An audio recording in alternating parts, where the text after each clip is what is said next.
మీ business ఏదైనా మీ ఊర్లో promotion చేయాలంటే అది సుమన్ టీవీతోనే సాధ్యం. ఇప్పుడే సంప్రదించండి.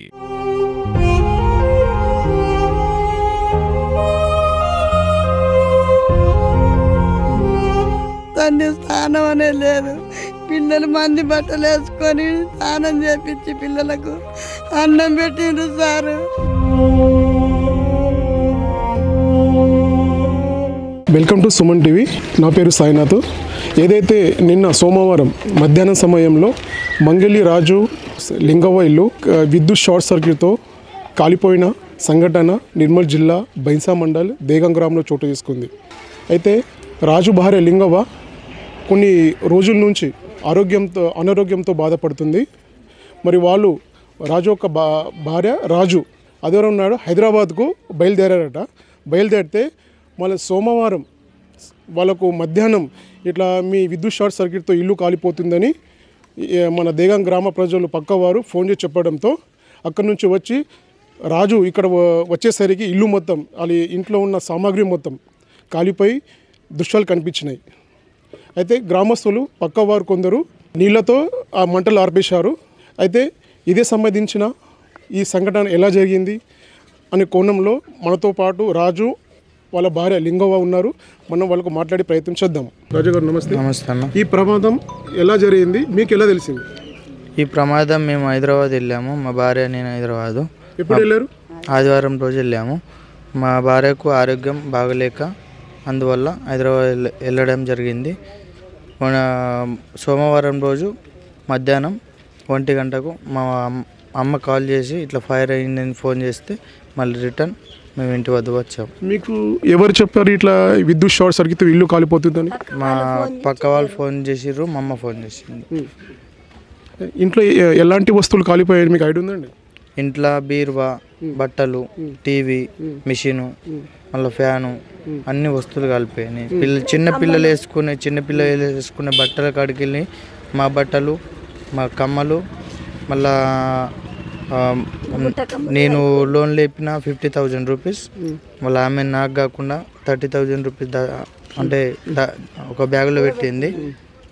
అంటే నేను ఫారెన్ వెళ్తున్నాను, అవి కూడా కాలిపోయినాయి. ఏమై బుట్టకమ్మ. మీరు ఫారెన్ ఎప్పుడు వెళ్ళారు? వెళ్తా అని పెట్టుకున్న డబ్బులు అవి కాలిపోయినాయి.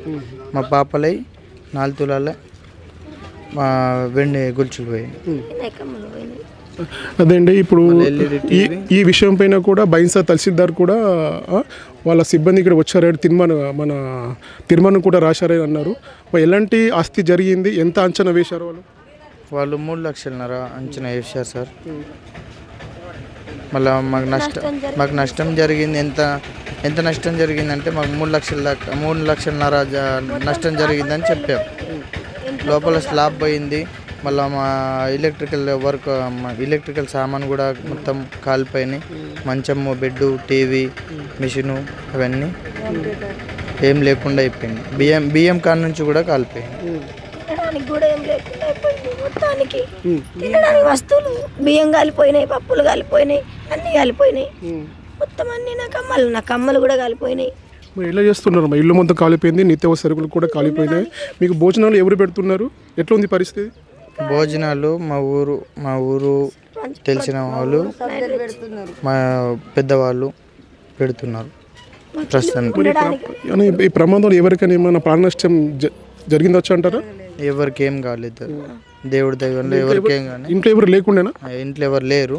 ఆ టైంలో మా పాపలు ఆడుకుంటున్నారు. మా మమ్మీ వేరే వాళ్ళతో లేడీస్తో కూర్చొని మాట్లాడుతున్నది.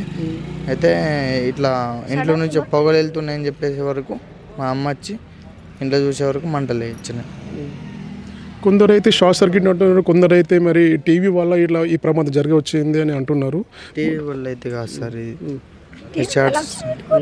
టీవీ సర్క్యూట్ వల్ల షార్ట్ సర్క్యూట్తో ఇల్లు కాలిపోయింది అంటారు. కాకపోతే ఇది ఎండాకాలం బాగా హీట్ అవుతుంది ఇల్లు, లోపల ఇల్లు ఎలా కాలిపోయింది, ఏమేమి వస్తువులు కాలిపోయినాయని మీకు చూపించే ప్రయత్నం మా కెమెరామ్యాన్ చేస్తారు, చూద్దాం.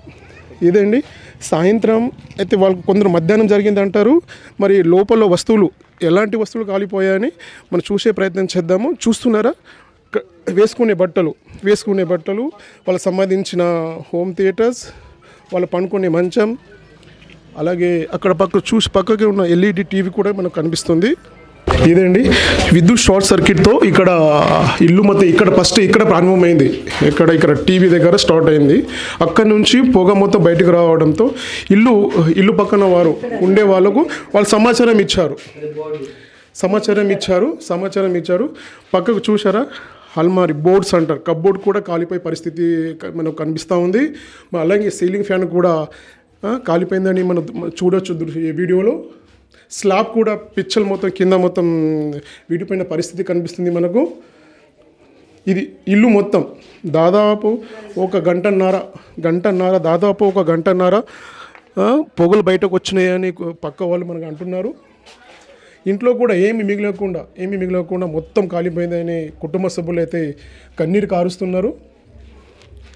ఇది పక్కకు ఇది కిచెన్ రూమ్ అండి, వాళ్ళకు వండుకునే వంటగది. ఇది పక్కకి సిలిండర్ ఉంది, మంచిది, వాళ్ళకు ఏం జరగలేదు.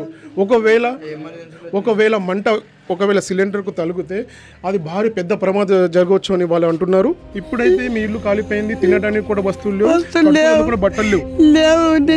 నిన్నడు సండే స్నానం అనేది లేదు.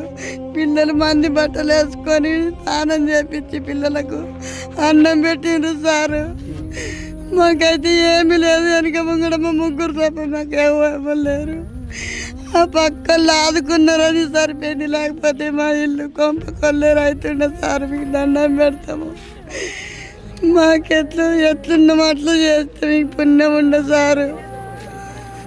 మస్తు ఘోరంగా ఏడ్చి ఇప్పుడే కొంచెం అడ్డం పడ్డ అయితే కొంచెం అందుకు అందరం నిద్రంటుంది. లేకుంటే నాకు వేస్తానే అయ్యాది. వాళ్ళు హాస్పిటల్ పోయిండు అనారోగ్యంతో. అది నేను నా పిల్లల కాపలని నేనున్న ఇంటికాడ పట్టుకొని, నా పిల్లలు పోతే కదా ఒక పిల్లని స్కూల్లో వేసిన ఒక పిల్లని దగ్గర ఉంచుకున్నా. అయితే ఒక పిల్లని దగ్గర ఉంచుకొని పని అంతా చేసుకొని ఎండ కొడుతుందని పగటిల్లో నేనేం చేసిన 12:30 కల్లా ఆ చెట్టు కింద నీడ కానీ కూర్చున్నా. అయితే అప్పుడు మంటలు పొగలు ఇంట్లో నుంచి వస్తున్నాయి. అయితే ఆ పిల్ల కేకేసింది, అవ్వ మీ ఇంట్లో మంటలు అంటే చూసింది. నాకంటే మంట మీదికి ఎక్కేసరికి అంటే నేను బలంగా పెట్టిన సారు. బలంగా పెట్టి నేను ఆ పిల్లగాడు వెళ్ళిన ముందుకు. ఆ పిల్లగాడు ముందుకు వెళ్తే వెనకెళ్ళి నేను వెళ్ళిన తర్వాత అందరు చుట్టుకొని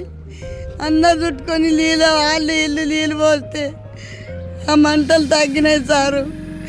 ఈ మాటకు మీరు ఏం చేస్తారు? ఏం లేదు సారు. మేమైతే రోడ్డు మీద ఉన్నాము. ఇప్పుడు మీకు తినడానికి కూడా ఏం లేదు. మరి ఎలా మీకు ఎవరు పెడుతున్నారు? నిన్న ఒక సర్పంచ్ అయినా తెచ్చిండు, మాకు తెస్తే తిన్నాం సారు. పొద్దున మా బంధువులు తెస్తే తిన్నాము. సోమవారం మధ్యాహ్నం సమయంలో విద్యుత్ షార్ట్ సర్క్యూట్తో ఇల్లు కాలిపోయిందని మనతో రాజు అండ్ లింగవ్వ వాళ్ళ అమ్మ చెప్తున్నారు. మరి మాకు ఇప్పుడు కూడా తినడానికి వస్తువులు లేవు, ఓకే, కట్టుకున్న బట్టలు లేవు, దుప్పట్లు కూడా లేవు అని ఇప్పుడు రోడ్డు మీద వచ్చే పరిస్థితి మాకు వచ్చిందని, దయచేసి ప్రభుత్వం నుంచి అన్ని విధాలుగా మాకు ఆర్థిక సాయం అందే విధంగా చూడాలని వాళ్ళైతే చెప్తున్నారు.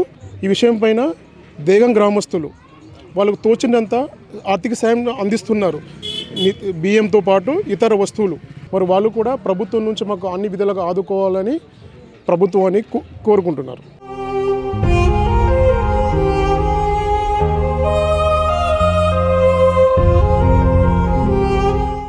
స్నానం అనేది లేదు.